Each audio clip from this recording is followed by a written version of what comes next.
Happy Sunday, everybody. Welcome on into another episode of Dbacks Dispatch with your hosts, Gabe, Brett, and Brandon. Uh, if you guys are the first time, stopping by the channel, make sure you guys give the thumbs up, like, comment, subscribe. It really helps out the channel. Also, join the Discord as well. The Discord is in all the links or in the socials below. Especially we'll kind of dive into it, but with the winter meetings just starting tonight, and the stove is now on a full 10. We're definitely going to be, a little more popping in there. So make sure you guys come and join that. And then also check out any of the articles over on AZ Snake Pit. Just, us, a bunch of other people that write on there, a lot of great content. So make sure you guys check it out. But to kind of just like rip the Band-Aid off, jump right into things. Like I said, the winter meetings did start tonight, and oh boy, did they start with a bang. I was kind of joking about it in the group chat is the offseason the free agency can actually officially start now, because the big fish of the 2024 offseason, Juan Soto, is officially off the board. He signed a 15-year, $765 million deal with the New York Mets. So he stays in New York, goes from the Bronx to the Queens. He's getting a $51 million a year. He has a $75 million signing. That's insane. No deferrals. Yeah, no deferrals. $75 million signing bonus. Did just see that he can opt out of the contract after year 5, and if he doesn't, then his annual average value jumps from 51 million to 55 million per year. And there are some incentives in the deal that can get his contract value and all that upwards of at least 800 million. So all the talks about in our last episode about, the D-backs dispatch GM moves and what would give Soto the 10-year, 600 million, the 650, whatever it was, we were way off by at least, 150 million or so. And yeah, the Mets kind of kickstart things. So I'll pass it to you guys. Gabe, and start with you. What are some of your initial thoughts? What were your initial reactions? Obviously, other than thank God anybody but the fucking Dodgers. Yeah, I guess that's part of it. It's like anybody but the Dodgers, but it looks like think everyone who signs after Juan Soto has to thank him, because all these teams are going to be paying a premium now because of Juan Soto, because they just, a lot of these teams had that money allocated for him. They got to spend it now, or teams are going to see like, all right, so we want this guy or that guy. Well, now you're going to attach an extra premium to this guy that you normally wouldn't have, because Juan Soto bumped up the pay for these guys as well. And coming down in a few years, guys like Vladimir Jr., Zach Gallen, which we can get into a little bit later. A lot of these premier guys are going to get a much bigger salary bump. Like we've seen this happen time and time again in this sport. You have guys like A-Rod. They signed in 2000 was that first contract, and 2005 was that second one. He was. I was just letting my brother know, like, with a lot of these contracts, we talk about, how high paid these guys are going to be, and oh wow, they're making $50 million a year. A-Rod, at the end last year of his contract, he was making $25 million. $25 million. That's Severino money at this point. And Severino is not A-Rod, so maybe in 15 years from now, at the end of Juan Soto's contract, he might be, making what, in our eyes is, a $25 million contract. So it's crazy. And I think, there's a lot of guys, I think, who are going to benefit from this. Although, I can ask this question a little bit after this part of the segment, but, who do you guys think is going to be the next guy to earn something like this? We were actually just talking about that before you hopped in. We were saying like, oh, who's going to be the one guy that maybe not breaking the annual average value, which I feel like is the only person that can break that, or there would be somebody. But like nobody, I don't think anybody's going to be reaching that 1 billion mark if we already have Ohtani and Soto both signing, and those were the two big names everyone projected. And so I honestly don't have a name off the top of my head. I can kind of look to try to see if there's anybody, like maybe if Aaron Judge, if there's any opt-outs in his contract, which I don't think there is. Plus he's a little bit older. Like, I don't think we're going to see anybody eclipse this. But Brandon, kind of same thoughts to you on Gabe's question about the anybody surpassing this, and also just initial thoughts with the Soto to Mets bombshell. So A-Rod's big deal was 2 years, 252, which seems like just chump change. Like that just seems like nothing. Uh-oh. Is this my internet? This might be mine. Hold up.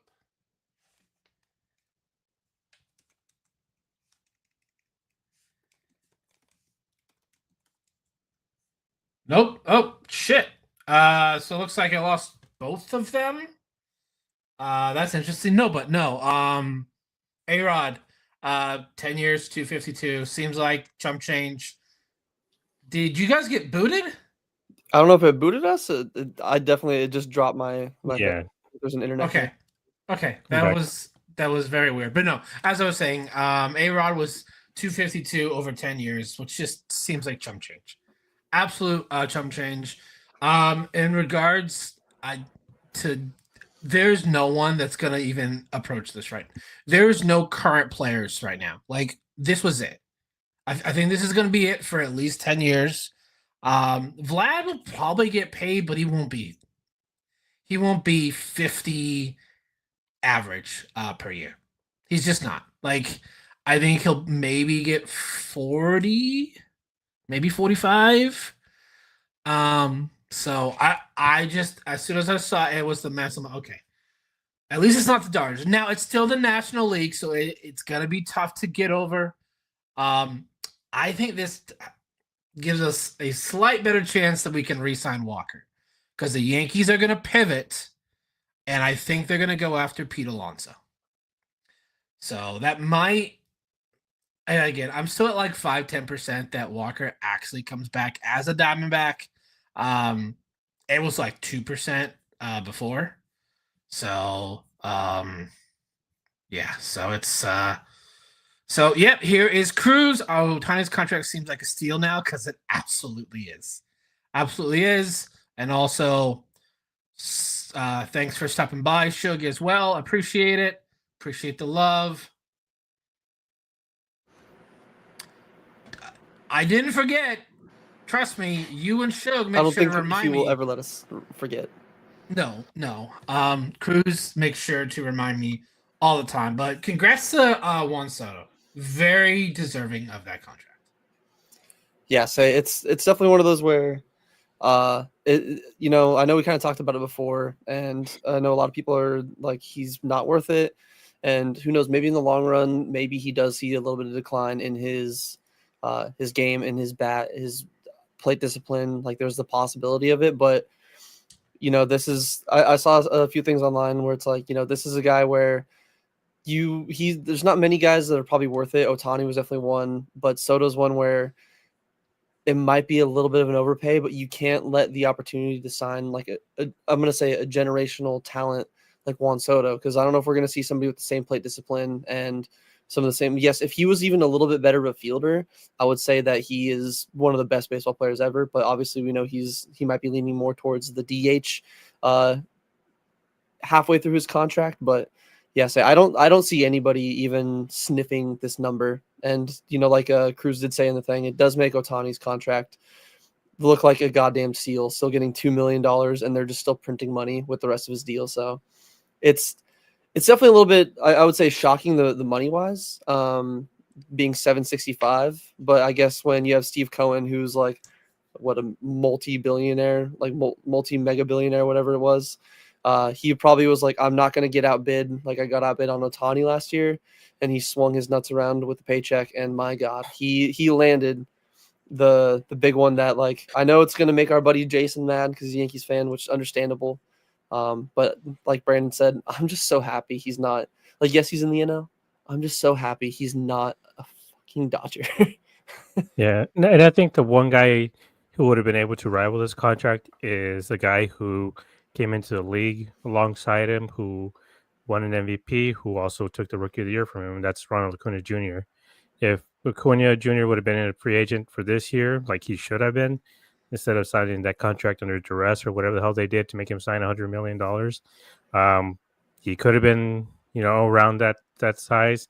The only hit on him would be that he was injured this year, so maybe he wouldn't have. But if you're talking about a healthy Acuna, I mean, he's Juan Soto, just better defender. But he could have gotten around the same amount of money. Cruz, I think, mentioned like that Otani's contract seems like a steal now, and who knows how much that Otani contract impacted this. Like, this could be a chicken or the egg thing. Like, if Juan Soto would have signed first and then Otani for next year, could Otani have gotten higher, or would they still be around the same price for both of them? And we're talking about a guy like Soto. When we look at all these other big contracts that have happened in other years, like he has stayed healthy for most of his career. He's had, like a little bit of a bump here and there, but for the most part, he's been very consistent. He's a great player, and he's probably going to end up falling into the DH position sooner than later. So he's going to probably stay even healthier. And something that I think is always going to benefit him is just that plate discipline and his eye for the ball. Like walks don't slump. He's one guy. He's like the one guy in this league that will never have a real slump. And if he does, then he's probably like 45 years old at that point because it's with how great his eyesight is and his play discipline is and his knowledge of the zone, especially since Manfred had talked about in the next couple seasons or so instituting the ABS system. His on base percentage is probably going to jump up even higher. Like we've seen time and time again, not just in the playoffs, but in regular season. Juan Soto sees the ball way too low, and they'll call a strike on him because that's just the way the umpire sees it. And Juan Soto knows he's wrong. And a lot of people talk about Otani being generational, and so that means Juan Soto isn't because Otani's the generational guy. Well, that can both, we can have two legends at the same time. Like, there's no reason why they can't be. Like, Juan Soto is Ted Williams. Like, we haven't seen a guy like this in Ted Williams or Barry Bonds. And as a fun fact, Ted Williams, he didn't have a season under 400 on base until he was 40 years old. He was 40 years old the first time his on base percentage dipped below 400. So everyone compares Soto to Ted Williams or Barry Bonds. Maybe for the next 15 years, his on base is still going to be 380 to 400. So with Juan Soto, I don't think it would have mattered whether he signed last year and Otani was this year or what we got here. Soto doesn't have that that international market that he can bring in, which is what Shohei did this past year. Like that's why he was okay with signing a $2 million deal for right now.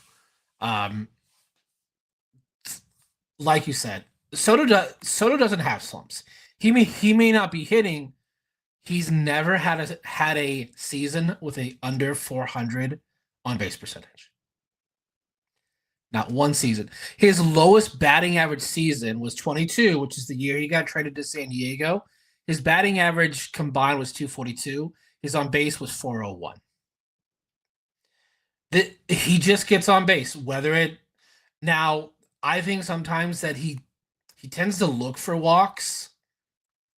He might be able to do that with the Mets, depending on what else the Mets do. Do they bring him back Pete Alonso or not? That's a lot of money. That is a long-term commitment. It just basically means Steve Cohen's not selling the team for a very long time. Because you can only make deals like this when you plan on being there for the whole duration of the contract. Yeah, so it's not one of those contracts and whatnot where if you can really easily hand it off to the next guy because they're already going to have to be ponying up that 51 potentially $55 million a year to one guy, and that's not everyone's cup of tea. But for the 1%ers or like even the 0.5%ers, I guess you could probably put Cohen in. It's nothing to him. He could sell off a few of his art pieces. And like easily make that money back. So it's going to be one of those where I do agree he's not going to have the same like foreign market that Otani does, but it's still one of those where like he's still one of the more marketable faces. I know he's I'm at least assuming and guessing he's probably one of the the favorites for kids growing up in. I believe he's from the Dominican Republic. Yeah. Right? Yeah, so there's probably going to be one of those like even Gabe said, great point about like Ronald Acuna Jr. He probably would be maybe not the same 700 something million, but he would definitely be close, in my opinion. Maybe aside from the knee injuries that he's had now, So he's going to see a little bit of dip and probably some speed. Yeah, there's not too many guys that I could see really coming close to this, but again, it's. Is he gonna do it again? Did I lose? Did I lose both of them again? Let's give it a few seconds here and see if they get booted. But no, Juan Soto. Yeah, Juan Soto is a generational talent. One of the best hitters in all of Major League Baseball. I think his best season was 2021. That was the year that he finished second in MVP voting behind Bryce Harper. So good job for Juan Soto of getting that payday. So yeah, it dropped you both. Yeah, I sorry for don't know what the technical issues. We'll get it figured out. This is the first time this has happened to us with the StreamYard, but so Gabe's yeah, back. I'm not quite sure what's going on here. Yeah, appreciate all y'all sticking with us. Say our man Corbin Barrels as well. What up? Good to see you as well, my man. Always appreciate you stopping by. And then same with Bubba. Appreciate you as well, my man. Always good to see you as well. I just want to say I have one more thought about the Soto thing. Just for comparison's sake, one of the biggest contracts that blew everyone's mind away. We're saying like, oh, no one's going to go above this man was the Mike Trout contract in 2019. He signed a 12-year extension for $426 million. Almost double. You're talking You almost said double. 2017 is when he signed that? 2019. 19, okay. I was about to be like, holy shit, what kind of time travel did we just do? For $426 million. Like, I mean, it hasn't been worth it for them just because of Mike Trout's injuries. But like when I was talking earlier about also Alex Rodriguez, just his pay at the end of his career, like this inflation does go up in terms of the big stars in the league. Like maybe we could see $1 billion player eventually. Like if they come up into the league young enough. I mean, who's to say? There's an 18-year-old player who comes up and he just lights the world on fire, comes into free agency, and when he's 24, what's that contract going to look like? Yeah, so you make a great point, honestly, with like the value of like money in like this game. Like even I remember Giancarlo Stanton when he signed his MVP, or when he signed the extension with the Marlins, it was like, oh my god, like that's so much money. That's literally almost a third of what Soto's getting now. So it's just crazy. I mean, I guess it's a good sign that baseball's not fully dying. Like the sport has the money to spend, but it's definitely depends one of those. On who you ask. Like what's considered dying in terms like viewership keeps declining, but that doesn't affect certain teams from being able to spend. I thought viewership was up this last year. In the I last few think years. overall it's been going up. But obviously, I think the issue, it's like any other corporation. They'll say we're projected to make 25% profit this year, and they make 24, and they're like, we failed. Now it's time to fire half the staff. Yeah. Honestly, that's pretty much what we have to deal with as Dbacks fans. But there was, I guess, some pre-winter meetings news that started today. That again, it wasn't the big Soto news, so it wasn't like it wasn't getting us on here to talk about that. But there was some other moves made. One of them was an NL West team, not the Dodgers, but the West does keep getting better players. The Giants gave Willy Adames a 7-year, $182 million deal. Which was, I think, the highest contract in Giants history. It surpassed Buster Posey's extension, I believe, from a few years ago, which is only fitting because he is now, I believe, their general manager. So that just kind of fits with that. Roki Sasaki, it was announced that he is expected to be posted during the winter meetings. I know Dodgers and the Padres are two of the favorites that are, looking at for him to sign with. So again, the NL West potentially getting a little bit stronger.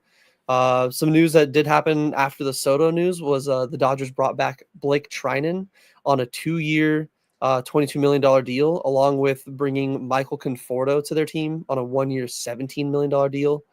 And then one thing that we kind of brought up, I believe it was 2 episodes ago when we were talking about the Jordan Montgomery potential trade, was there is news that the Cubs did decline a Montgomery for Cody Bellinger 1-for-1 trade.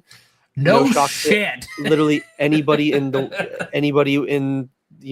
baseball or the Diamondbacks at all, like that, just it's a no-brainer. And then one thing that's I kind of thought was pretty cool is Mike Hazen is holding a town hall meeting for season ticket holders tomorrow night at 6 p.m. where some people can answer or some people can ask him some questions. And then he'll also address, some of the team's plans for the winter meetings along with the 2025 season. So some of the things, obviously, the winter meetings are going to be hitting the ground running. Probably one of the first times in the last few years where we've actually gotten some decent, hype around the winter meetings with it, because usually it's, the winter meetings come and go. Like last year, Ohtani didn't sign. Like it always seems like these kind of things wait until the new year to happen. But no, they're starting things off, nice and early on December 20 or December 8th here this year. So I'm loving it. But it kind of had me wanting to ask you guys, and then again, anybody in chat, you guys feel free to chime in as well. With the NL West becoming even tougher and a possibility for even more players to head out west, do you see the D-backs trying to answer with their own kind of big splash of a signing, maybe a trade, or do you think they're still going to kind of stay the course of what their pre-planned off-season moves were? So, Gabe, I want to start with you, like normal. I would hope so. From everything, here's the thing: like, it is now December 12th, or December 12th, December 8th. I'm looking at the 12th, December 8th. So what I'm gonna say might just seem like that age is like milk. So I'm pointing to the date, and the reason why is because the Diamondbacks so far this whole offseason, everything Mike Hazen has said, everything Derek Hall has said, even ownership, they've all said we're cutting back. They spent a lot last year, and this year the main talking point is we are cutting spending. And we're going to get into it later, but Christian Walker and Jock Peterson, this team has straight up said we're not getting both of them. We're going to get either one or none of them because they're refusing to spend any more money. And I would hope maybe that's just something they said, but seeing these teams starting to spend more money, they'll start to decide like, okay, we have to spend money. How is this team going to compete in the NL West? And not just the NL West, but you're talking about the full National League. The National League is getting better and better. The American League is starting to fall apart. Like this is, the National League is the strongest league. And what is this team going to do when you have teams like, LA, the Padres, the Giants starting to get more reinforcements, the Padres, the Mets, the Phillies, the who else is there? The Cubs, I guess, to a certain extent. The Brewers are always going to be good, and those Reds, those Pirates, they're not that far behind. We have a lot of teams in this league, and we have 6 playoff spots. And we can't just keep trying to, beat up on the Rockies and hope we sneak in there. Like this team is going to have to spend, and I hope they do, whether it's spending or making a big move to bring somebody in, because we're going to lose Gallen next year. We're going to lose Merrill Kelly next year. Who's replacing those guys? We're losing Walker. Who's replacing him? Who's replacing Jock? This team, looked like this team had a lot of question marks in 21 that we felt like, okay, by 22, 23, this team's going to be set. We know who our everyday guys are going to be, but I feel, with how last year went, we're probably going to go into this season, or like if we don't make any moves really, like come March, I feel like there's going to be a lot of question marks about this team and their future. Yes, it's definitely going to be, in my opinion, a lot of work to be done. Even Cruz is saying they need to do something, and especially if we do need to pivot for like a trade. I know Red Sox Nation is bringing up the Red Sox looking to trade Tristan Casas. The only issue I would see is maybe like we're still a little bit, I think, too left-handed heavy. And he's still a solid player. Not a full no on that, but we definitely want to like kind of gauge the Red Sox trade interest. So that's definitely at least something I imagine the Red Sox have on their radar. And then even Cruz is saying in the chat here, which I fully agree with, the NL's getting better, yet they just can't win an all-star game. Like every single year, it seems like they struggle to barely win. So while the rest of the NL West or the because NL field that gets matters. strong, oh, I know. Nobody it's just cares. Funny. It's at least it's not like it was back in before where the winner of the All-Star game decided if you had home field advantage in the World Series. which was just insane. I'll defend that just by saying that's the reason the D-backs were at home at Game 7 of the World Series. Oh yeah, so like, hey, I'm glad it worked for us then, but now I'm like, if I was a Yankees fan, I'd be so fucking pissed about it. But hey, I'm glad now at least it comes down to outside factors other than the All-Star game where some players don't fully, even participate. But kind of same question to you, Brandon. Do you think that the D-backs are going to try to answer with their own big splash, or do you think they're going to just stay the course with what their original plans were? I think that Ken Kendrick is scared to spend money again because it didn't work out for them last year. I'm like, it's the first time you've done it in like at least a decade. Like, how can I think that they're not gonna like increase as much as they did last year? So from what 22 to 23, where no, sorry, 23 to 24, where they increased the payroll by a like what 30, 40 million. I think they're gonna probably stay at what they're at this year because Mad Bum's contract has fallen off the books. So yeah. I think my expectations for this team for next year is not gonna be very high, especially when we lose out on Walker and like Gabe said, we're gonna lose out on Gallen. So, and then this one is completely on him. Mike Hazen did not bring this up to him. Ken Kendrick did. And then when he was asked about it a couple months ago, he put his foot in his mouth.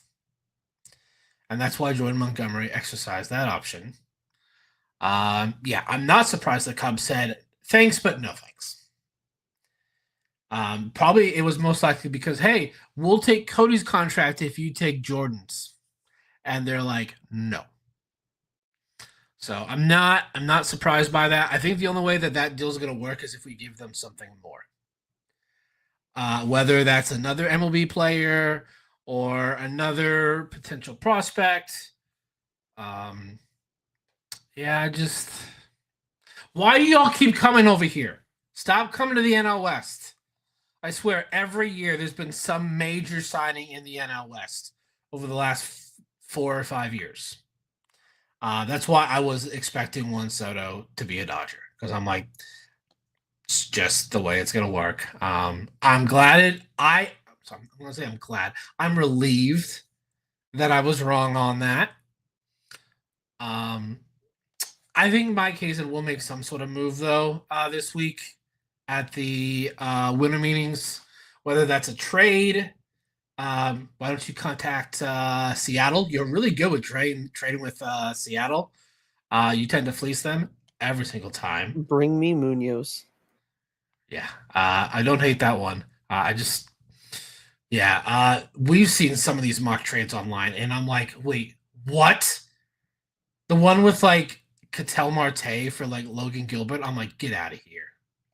Not nearly as bad as the one where it was like Zach Gallen and Ketel Marte for the Red Sox for like Abreu, Marcelo Mayer, and like one other guy, and I'm like, okay, what's in the? I know the Red Sox had a whole thing about dirty water back in their 2018 World Series run, but like they stopped drinking the dirty water if those are the kind of trades you're going to be proposing. I swear to God, it's because you want Teoscar.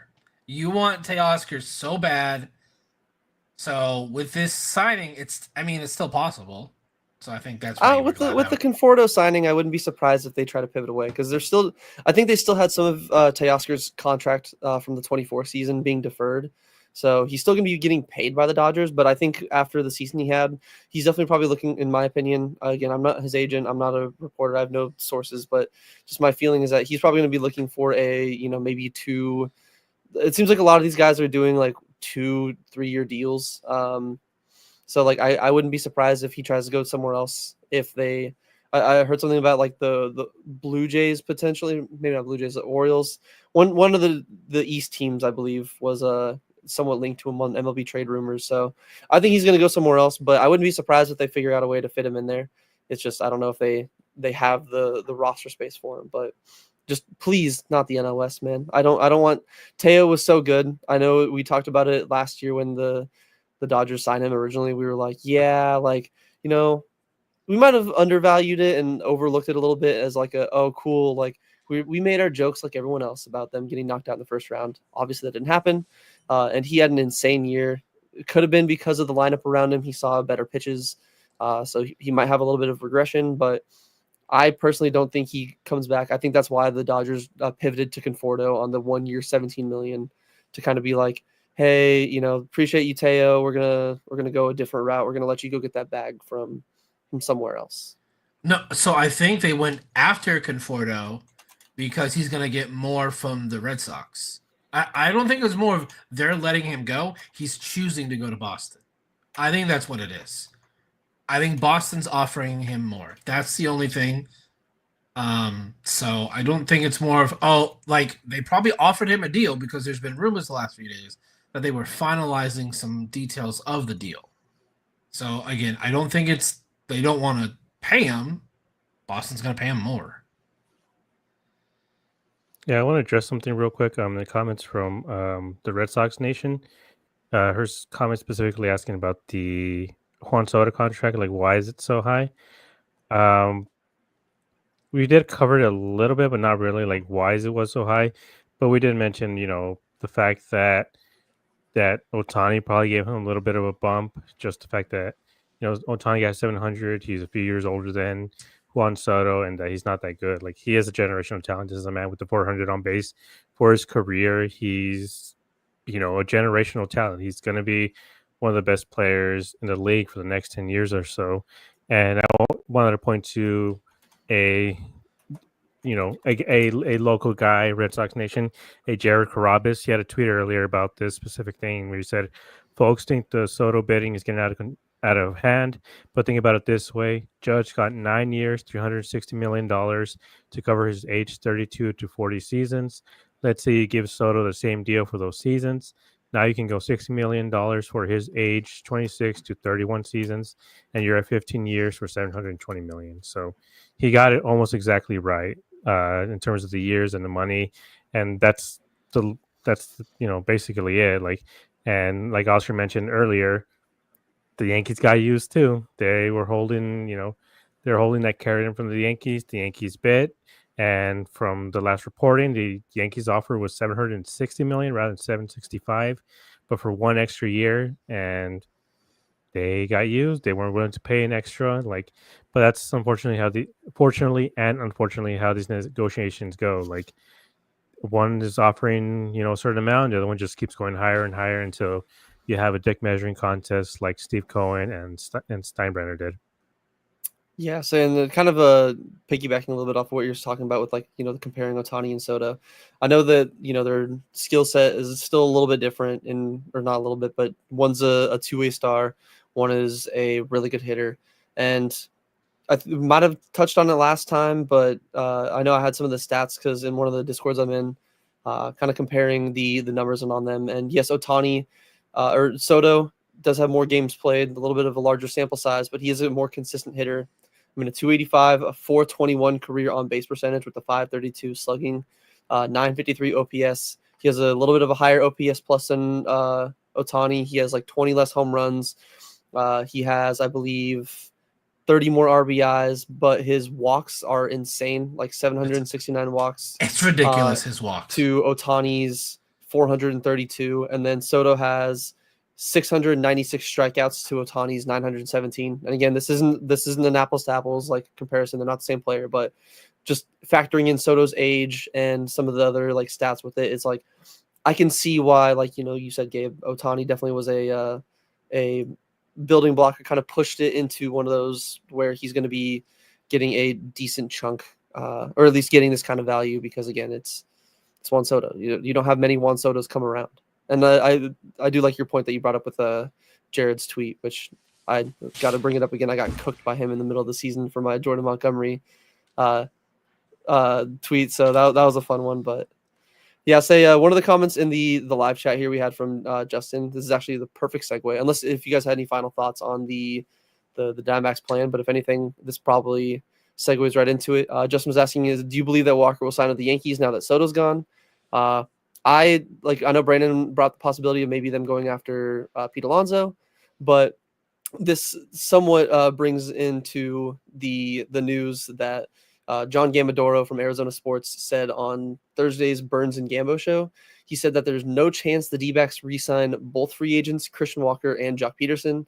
Possibility remains they bring back one half of the power hitting duo that contributed to the top scoring offense in the league. So it's if the D-backs don't bring Walker, and this could have pushed Walker's value. Like, I wouldn't be surprised if, even like Gabe said, if teams that were planning on allocating money to Soto, they now use that money to go and try to outbid other teams on players like Christian Walker, and even some of the other, like, free agents that are out there. So I definitely see it. I've kind of felt that Walker was going to be a Yankee from the beginning of free agency, just because they have the first base hole to fill. He could take advantage. Walker, I feel like, is pretty good about going opposite field too. So it's not like he just needs to take advantage of one side. He can go to both short porches.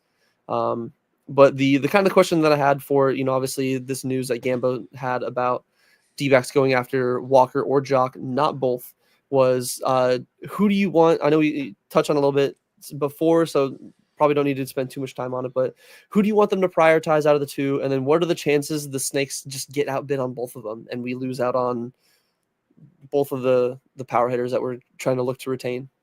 Gabe, I'll start with you. Well, one quick point about Soto real quick. Him and Ohtani have been playing the same amount of years. He's only 7 WAR behind him. So by the time Soto is 29, the same age as Ohtani, he's going to surpass him in WAR. And I think he's going to surpass him for his career. But now let's get back to Soto Walker was 19 when he played. Yeah. So I think by the end of the contract, he's going to have a higher WAR. But in terms of Soto, time with Soto so much. Walker and Jock. I think the priority should be Walker because we do need a great defensive first baseman. I hate to say it, but DHs are a dime a dozen. You can get a great DH. There's still some guys out there that D-backs can go get. They can trade for them in a way they can't trade for a premier all-star first baseman and Gold Glove first baseman.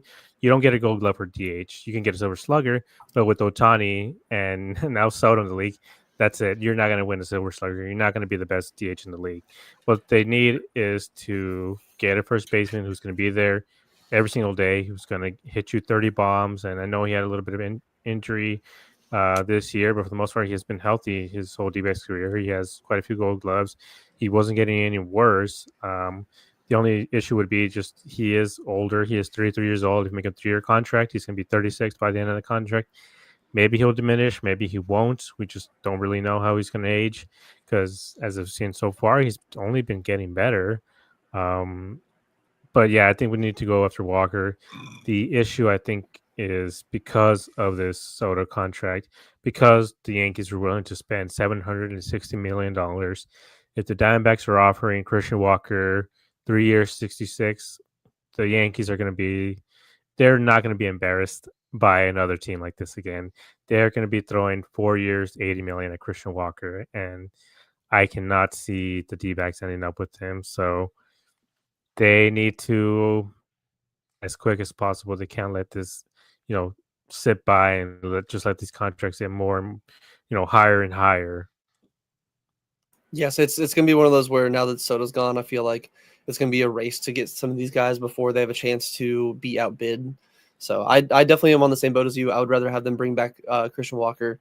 But if it's one of those where, kind of like with buying a card on eBay, yes, if you can feasibly spend that money to buy the card for $75, maybe even go up to $85, cool. But if that person's like, I'll give this person $130 for this card, it's like, okay, like I'm out, man. And I'm on the same boat. I feel like that's going to happen with Seawalk. But Brandon, same question to you. Out of the two, I think I know your answer because you've been very vocal about it in the last few shows whenever we do talk about him. But what are the two would you prioritize? And then what are the chances that you see the D-backs just genuinely missing out on both of them? All I have to say is in this report is no shit. Of course they're not bringing both back, especially with the report that they want to cut payroll. I swear, some of these stories that Gambo breaks are just like common sense. Are just common sense stuff like, yeah, no duh, they're not going to be able to sign both. Do I want them to sign both? Abso-freaking-lutely. I would love that. But I know how Ken Kendrick is, and he likes to hold on to his money. Christian Walker, we know how much Mike Hazen and Torey Lovullo value defense over everything. I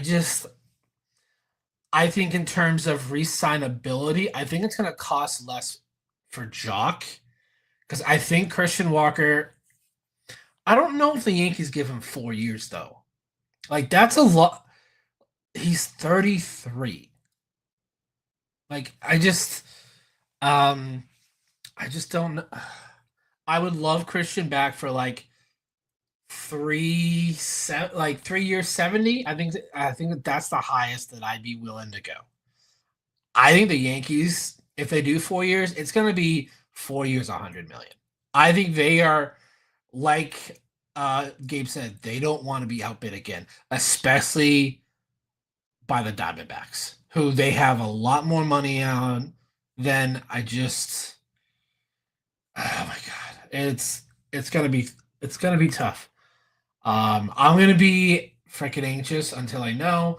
I wouldn't be surprised. Like, I think the Yankees are gonna go after Pete Alonso first, because he is younger. He's not that great of a first baseman, and I don't know if the Yankees value defense as much. Walker would be the cheaper option for them, though, in my opinion. So hopefully we have Walker back, but I'm not holding out hope because I'm going to be disappointed. That's what Arizona sports does to you. Like Red Sox Nation was saying, negative Nancy. Negative Nancy, yeah. That's unfortunately I don't the care. entire state. With the way the Cardinals and Suns are, and the Coyotes don't exist anymore, like it's a little hard. Hey, Red Sun Devils, let's go! Patriots, when you're surrounded by the Patriots and the Red Sox winning every other year, it's kind of hard not to be like that. But I want to bring up Corbin Barrels here that said, I hate the platooning DH because it clogged up so much room, and you kept running into issues with pulling Jock versus putting lefties. I agree with you. I don't like platooning DHs because of this specific reason, because when you have two guys, I mean, they both did great, but having to switch constantly and not having guys on the bench, that's when you end up with stuff like the Scott McGuff taking in that bad with the bases loaded. I was about to say that. Although Lovullo also made like 4 changes in one inning, like I think he went a little heavy-handed on that. But overall, yeah, I want one guy to take control of that DH position. You can use that extra guy and anywhere else in the infield, or you can just put another guy in the bullpen. Like having 2 guys, I think, takes up too much space on the roster for something like that. And I think they should maybe look for a right-handed bats. We have a lot, and I know we've talked about like how left-handed heavy this team is, but for the most part, like having Jock there too, I feel like if we get a good right-handed hitter who can hit lefties, especially with how left-handed heavy this division is getting too, like at the Dodgers, they have Blake Snell who's a lefty. Like we need a guy who's going to be able to hit him, and are we going to rely on Grichuk, again? Because we don't have Jock, then we're going to have to find somebody else. So I do agree. I do think we need to find resign Walker and then try to find a right-handed DH. Yes, I do like Corbin Barrel's comments or suggestion of getting Santander as a DH. Obviously, depending on the price and all that, I wouldn't be opposed to different than what we're just like. Santander's going to cost. He's a switch hitter, though. No, but he's going to cost just as much as Jock. Oh, okay, yeah, that's a good point. If we're going to do that, do you go after Santander or do you bring back Jock? Like, I think at least it would kind of go to Gabe's point of like you don't have to worry about the platoon DH. Like, yeah, you probably would be even more expensive than Jock, I believe, too. But at least that way, like you wouldn't have to really fully worry about platooning again, like platooning your DH because you have your switch hitter in there that you can plug in there. Maybe give him a day off, or like even Corbin Barrel said, throw him in the outfield if you need to. But he'll probably mostly just be your DH. Definitely would cost a little bit more. So I kind of agree with you, Brandon. Probably not going to see it happen. It's probably going to be the same one or the other until at least next year when Montgomery's contracts are off the book. Like it's going to be, I think it's going to be a little bit of a, not disappointing as in like, oh, they're not going to do nothing. I think it's just going to be disappointing. Like there's no way that we can answer some of these moves that the Giants, the Dodgers, and even I know they're not in our division, but the Mets are making. And then again, even if I know Roki, we talked about it last time, he's not going to be he's getting a lesser value in his contract because of the weird like rules with that. So I'm not opposed to us still trying to go after him, but I still feel like he'll go to like the Padres or Dodgers, and we'll still be sitting here just feeling underwhelmed. But some of the other like names have been kind of like going off the pitcher starting market at least. There's 4 names that I kind of got some numbers on here because we're gonna play a little bit of price per gallon. The Mets signed Frankie Montas to a 2-year, $37 million deal. He is getting $17 million per year. The Athletics, can't say Oakland Athletics. I'm not going to say Sacramento Athletics. But the Athletics signed Luis Severino to a 3-year, $67 million deal, which was actually their highest contract given out, surpassing the Eric Chavez deal from like 2004, which is crazy. Sell the team, John Fisher. You're a bum. But he's getting $22.3 million per year with the signing bonus included in there. The Guardians brought back Shane Bieber on a 1-year, $10 million deal with a $16 million player option in 2026. And then the Mets, they're going crazy this offseason. They signed Clay Holmes. They took him from the Yankees. They're going to transition him from a bullpen piece to a starter. He is going to be getting a 3-year, $38 million deal, so around like $13 million per year. And that kind of had us, Brandon mentioned it a little bit I think it was Brandon or Gabe, one of you guys mentioned earlier in the show. We're going to have to prepare for Zach Gallen potentially leaving. And it made me kind of want to ask you guys, like, with his upcoming free agency after the 2025 season, obviously been in the back of our minds for well over a year now. Now that we're kind of seeing some of the markets, solidify a little bit for what we're like some of these, I wouldn't say mid because Severino wasn't terrible. He had a really solid year, but like Montas and even Clay Holmes getting starter money, it's kind of crazy. It wanted me to ask you guys if you think that the D-backs are already going to be priced out of Gallen's market before it even starts, or would you is there still a chance? And then if we do have a chance of bringing him back, what do you predict that it would take to keep the milkman in the desert? Gabe, I'm going to start with you as usual. Yeah, I think the price, the league is looking towards guys who can just take the ball every 5 days because that's all Severino really was. If you look at his OPS, God, Whip. God damn, I forgot the no, his whip. damn, what's the goddamn main ERA plus. ERA plus? God damn it, yes, ERA plus. If you look at his ERA plus, it was literally 101. He was 1% better than league average, and that's it. And he's making $22 million a year. Gallen was well above that, and he has been well above that for his whole career. The price is going to be anywhere between, at least per year, it's going to be anywhere from between Gary Cole and this guy. So I think he's going to be projected to be earning $30 million a year. So for Gallen, the starting point is going to be 100, I think. And I don't know if the Diamondbacks are willing to do, another $150 million pitching fcontract. The only thing maybe that might help the D-backs case is just the fact that there's going to be quite a few guys like Cease, Framber Valdez, Michael King. There's a few guys who could maybe, take that big contract, so maybe could lower his value a tiny bit. But he is one of the premier guys for the free agent class next year.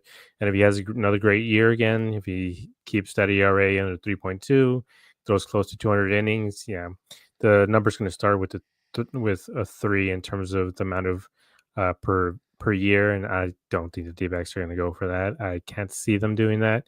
And I can't see them outbidding teams like the Dodgers, the Mets, the Yankees for Zach Gallen.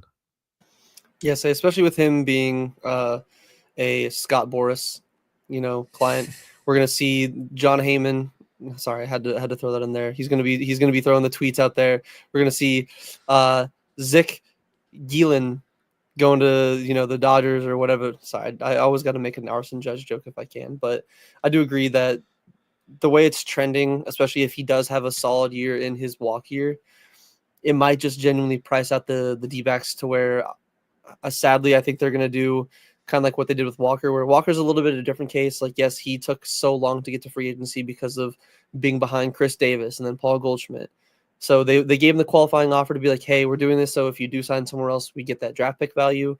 It's kind of like a, shake hands, go the other ways. But if they're not even going to try to attempt with Gallen and they lowball him with, because to me, Zach Gallen feels like kind of one of those guys where if they just give him a qualifying offer, like a 1 year, whatever, I feel like he would just go, okay, I'm taking you off my board. I don't even care if you guys try to come back with a different offer. Like I'm not even going to entertain it. And depending on how it goes, and depending on, there could, like you said, see some of the other guys coming off the board. There's a potential maybe some other guys do get, free agency extensions that could even change the value a little bit more. So it's definitely going to be something that, like, we probably don't have to prepare as much because I feel like we've been preparing. So it's like we already have our walls and our defenses up and ready for it, but it's going to hurt either way. It's going to either hurt the wallet and, maybe hinder them in the years after Zach Gallen's free agency on who they're going to go after, or it could just hurt our hearts seeing yet another D-back just leave in free agency to somebody else that can pay him. But same thing, same question to you, Brandon. Seeing some of the contracts that we're seeing for guys like Frankie Montas, especially, and Clay Holmes, who hasn't been a starter, I believe, since he was a Pirate.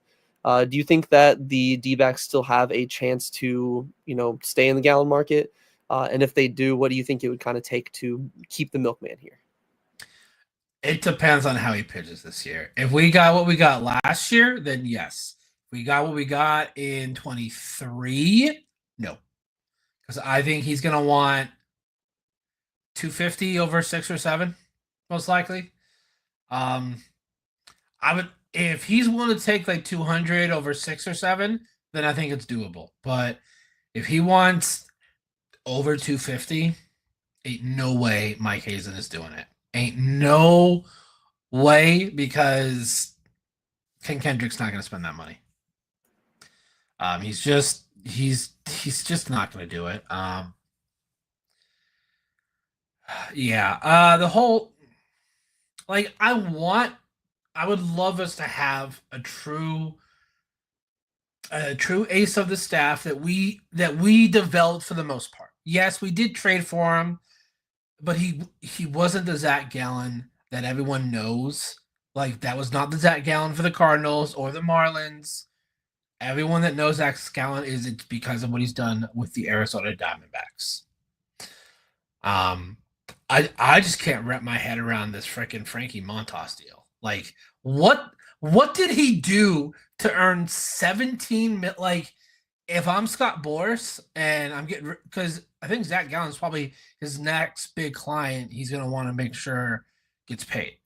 If he sees it, he's like, if Frankie Montas gets 17 mil, Gallen definitely should get 25 to 30 mil a year. So yeah, that deal, I'm just like, oh boy. Okay. So yeah, we missed our opportunity against the Rangers. That because we beat the Dodgers that year. Yankees won that was our best shot. And God damn you, Corey Seager. That's all I gotta say is Corey Seager will haunt me to this day. Yeah, and I think a somewhat apt comparison would be Aaron Nola. We're comparing contracts like he is coming. The issue with Aaron Nola was his walk year was bad. He had like over 4.5 ERA compared to Gallen. Maybe Gallen's going to have a 4.5 ERA, but we've seen teams that are willing to pay guys, for their past work. And Nola was great this year. He was bad in his walk year, but that even despite that bad walk year, he still got $172 million for 7 years. Like, I can see that being the starting point also for Scott Boras. Like you mentioned, Sereno, Montas, whatever. I think for him, it probably would be closer to an Aaron Nola contract. Starting point might end up being 170, 180, just because Gallen, I think, overall is a better player than Aaron Nola.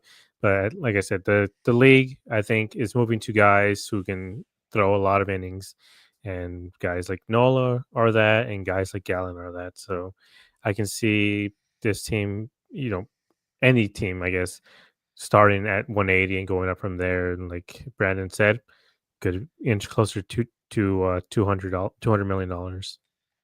Yeah, so even with his because I know he had some time missed, he still got to 148 innings this year. Last year, Gallen had 210. The year before in 22, he had 184. 21, I believe he had some other injury issues and whatnot. I believe that was the year when he broke his elbow, like hitting in like spring training, whatever. So he was like missing some time. So well, definitely in the last few years, we've seen an uptick in his innings. So I think you make a great point. Is these guys are looking for guys that are healthy enough to go out there every 5 days and throw the ball. And again, it'll suck if he leaves, but I have nothing but good things to say about Zach. It just sucks he had to be a Boris. He'll be client. 1 year younger than Nola was when he signed his deal. Just saying.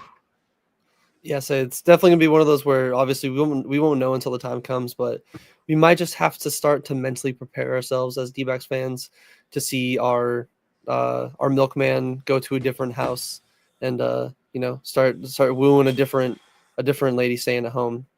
But there was some other news that I not like fully D-backs centralized. It was kind of in baseball itself.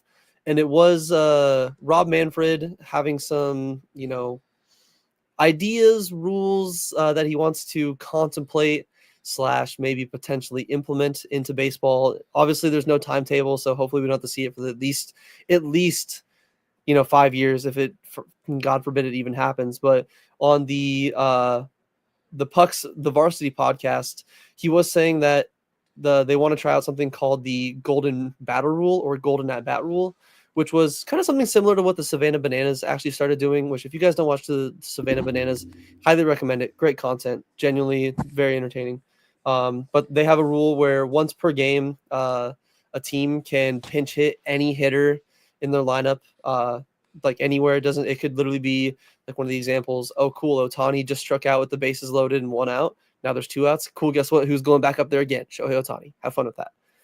And he was saying, I think Manfred was quoted going, it's putting your best player out there, or out there, out of order at a particular point in the game, Manfred said. The rule and things like that are in the conversation only stage right now. So like I said, hopefully we don't have to, if it even is a thing, hopefully not in the next 5 years, because it usually takes a few years of testing in, some of the winter leagues, the minors and all that. But because this news kind of came out a little bit after our last show, I wanted to ask you guys what your just general thoughts are. I know we probably all have the same ideas or the same thought process with it, but I was curious if there's any like positive spin or if there's any like interesting, potential loopholes that you guys might have seen. So Gabe, start with you. What are your thoughts on the proposed golden batter rule?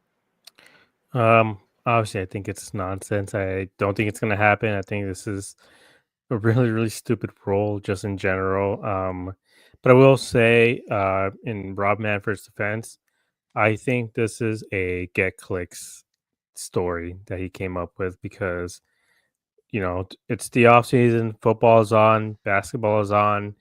There is no talk of baseball on major sport networks. He said, the golden batter rule, and suddenly you have Sports Center and ESPN starting to cover it, starting to talk about it, starting the conversation. It's stupid, but it gets clicked sport, and you have people interested in the game again, and you get a conversation with people in general. So I think it did exactly what it was supposed to do. Again, I think it's stupid, but I don't think it's going to happen. I think this is just him throwing certain things at the wall, maybe seeing what sticks, but probably this is the touch grass version of a what do you call it? Like not a, I'll say clickbait. This is a touch grass version of a clickbait story. Yeah, so he's definitely been like, honestly, I think you just like went into my brain there, because as you were starting talking, I was like, I feel like he does this every year with something. Like he might throw out a potential rule or whatever to whether get clicks, get attention towards MLB, because usually this time of the year that you're not really seeing much, like I said earlier in the thing. the winter meetings are usually a pretty dead time. Like usually you might get some trades and all that, but not a lot of signings. I feel like in recent history happen around here. So I'm on the same page. I hope that it's just a nothing burger. It's just a, he has nothing to do. He was waiting for the Fortnite OG update to come out. So until he could actually drop down on, with his homies, he wanted to get just something out there. But Brandon, same thing or same question to you. What are just some of your general thoughts and opinions on the golden at bat rule that Manfred was talking about? So freaking stupid. Like how would this work? So do you pinch hit for the guy, or and do you only get to do it once per game? Like there's so many things that, yeah, like you said, it's in a conversation stage right now. This is absolutely stupid. Like everyone kept bringing up the fact, well, in football and basketball, you can put the ball in your best player's hand. I'm like, that's how those games are. Baseball is not that way. So I hope this is just like we've been saying. Like it was just something to get people to talk about baseball for a couple of days until the Juan Soto signing, which we got today. And then we got winter meetings. I want to take back what I said about Scott Boras. Zach Gallen is not his next guy to get paid. He has Pete Alonso, Alex Bregman, Corbin Burns. So he has a lot of guys right now that he's focusing on making sure they get paid. So how much does he get for like each player's contract? I know agents get a percentage, so like he's probably just swimming in money over there now. So like he already normal. wasn't. Yeah, I heard an interview with the player. They said normals is 5%. That's the normal. That's the normal cut that agents get. Scott Boras gets 10. He gets 10% of what? Like, no wonder he was pushing so hard for Juan Soto to be have the highest. Oh, also, he's the agent of Ellie De La Cruz. So that's. Oh yeah, Ellie. I could see Ellie getting like a $300-400 million contract if the Reds don't extend him early. So yeah, this rule is just so stupid. Like please, just it doesn't make any. Like, how do you get this to work? Like, it's just like, I think as Brett you said, oh, bases loaded, one out. Oh, Ohtani struck out. No, he didn't. He has to go again. Like, that's not even fair on the pitchers. Yeah, I know Brent Rooker was giving it some shit on, which if you guys don't follow him on Twitter, he's a great follow. He's very entertaining. But even Brent Rooker was like, this is dumb. This is a joke. Like, what are we doing? And even Brandon McCarthy was former Dbacks starting pitcher. Now I think partial owner. I think Blake Trinan was on. There's another former pitcher that has a podcast. Kluber. Who? I know Corey Kluber had one that Passan was on the other day. He used to pitch for the A's. I forgot the dude's name. But no, they basically said it's like as pitchers, they're like, nope, it's not happening. Like even if Rob Manfred can get the owner, there's no way the Players Association is going to agree to this. So it doesn't matter. It's stupid. Oh, Dallas Braden? No, not Dallas Braden. He was a relief pitcher. Balfour maybe. No, notable player. So what? Because I'm trying to think. Every player was a former A at this point. That's what's so tough because they're like, oh, they're a former A, but you don't remember them as an A. You remember them doing something else outside of the Oakland A's. Like Matt Olson, I promise you in like 3-4 years, nobody's going to remember that he was an A. Sometimes I feel like people even forget that Matt Chapman was an A. Like they're the minor league system for every single other ballpark or every single other ball team. Like it's insane. Wasn't Cespedes an A? Yes. Yeah, right? Cespedes was an A. He came up with them. Yeah. Yeah. Because again, the A's are my second favorite team. Man, I was this close to buying myself one of those Kelly Green Cespedes jerseys because one, Cespedes was just super fun to watch his first year or two, or his first few years. And then two, those Kelly Green, that's another crime that sucks about the A's leaving. Little side tangent. It sucks about them leaving because we'll never get to see those beautiful Oakland Kelly Green jerseys anymore. Like those were beautiful. Those were just put those jerseys in the Hall of Fame themselves. But yeah, so this is an idiotic rule. I think it just changes, like Brandon, like you're saying, basketball and football can have the ball in their favorite players or in the best players' hands. Like the Eagles can give it to Saquon Barkley and have him run a bunch.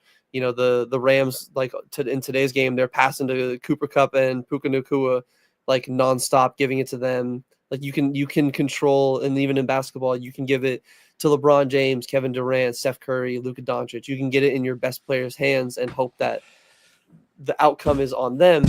But that's not how baseball works. Like it's a team sport. I know every team's a team sport, but baseball itself is different. That's one of the things that at least I like about it, is because it's not going to be carried by, you're not going to have your Jokic's and your I'm just going to call him Giannis. You're not going to have your Jokic's and your Giannis's that are just running the team. Antetokounmpo. That's the only way I know how to say it. Say it very slowly. But like you don't always have those. Like yes, you'll have your Otanis and your other like your Judges and your Garrett Coles like for the pitching end, guys that will carry your team and will be big. Like that's why you pay them money, but they're not going to be the sole reason why a game is won. I'd say 7 to 8 times out of 10. But say the nice thing is, this is like we talked about. We're not going to have to deal with this hopefully at all. Like even I believe Gabe was saying the MLBPA is not going to agree to this. Like this isn't going to be something that I believe the owners are probably going to be mostly against too. Just because I feel like again this would undo all the good that the pitch clock and the rules have done over the last few years of bringing attention to the game. It's going to do, in my opinion, the negative effect where again, Savannah Bananas are great. It's a great sport. It's a great. I love how product. you compare this rule to that, because that's what. Well, no, that's what this rule is based off of, because they started it in 2024. They have their own golden at bat rule where in the game they could have at any point once per game per team they could have whatever batter they want, whoever they want to choose, go up there and get that extra at bat in whatever part of the lineup. To where again it's a great Savannah Bananas and the Banana Ball and the Party Animals, great content, but let's just let them do their own thing. And it's like the NPC Miles Morales thing, or Miles Morales was like, nah, I'm gonna do my own thing. Let's just let MLB do its own thing. We don't need to always take some ideas, especially these like, kind of out of left field ones, and bring it to baseball and make it work, when it would just, in my opinion, change just how the sport works in general. But any other final thoughts, gentlemen? I know, like, obviously we covered a lot here. The big news of Juan Soto to the Mets, the winter meetings, and the D-backs, like, potential plans, especially if you guys aren't in the Discord, because I'm going to try to be in the town hall meeting tomorrow at 6 p.m. And if I do have the opportunity to ask a question, I think even Gabe had one where talking about, like, Zach Gallen and the potential of, like, bringing back him or whatever. So if there's any other questions that you guys have that maybe they like have a little bit more relevancy or whatever, shoot it in the Discord as well. I'll try to, obviously if I can, I'll ask that question in there. But that, and then along with Walker and Jock, and then the Gallen news. Is there any other final thoughts you gentlemen had on any of the things that we covered tonight? Yeah, I just want to say, I mean, we're entering an arms race in the National League, and the D-backs have to be able to keep up, because it doesn't matter how good their team can be with these young guys. Sometimes you just need that firepower, and if you don't have it, good luck. And one other thing, I hope Carlos Mendoza doesn't get fired, because then his son kind of like leak on Instagram that the contract numbers and years and everything, he's going to be a Met. So, that I wonder if Carlos is going to get a talking to about that. Or maybe Steve Cohen's like, yeah, your son's banned from the clubhouse. You are muted. Thank you. I saw some other guy that apparently was tweeting about, it was like an hour before the Soto news, but he was one of the guys that's saying, oh yeah, there's suspected, reports that the Soto news is going to land tonight at the winter meetings. And everyone was like, oh, I'm not going to believe it until it's Jeff Passan. And then people were looking and it's like, oh no, Steve Cohen follows that dude.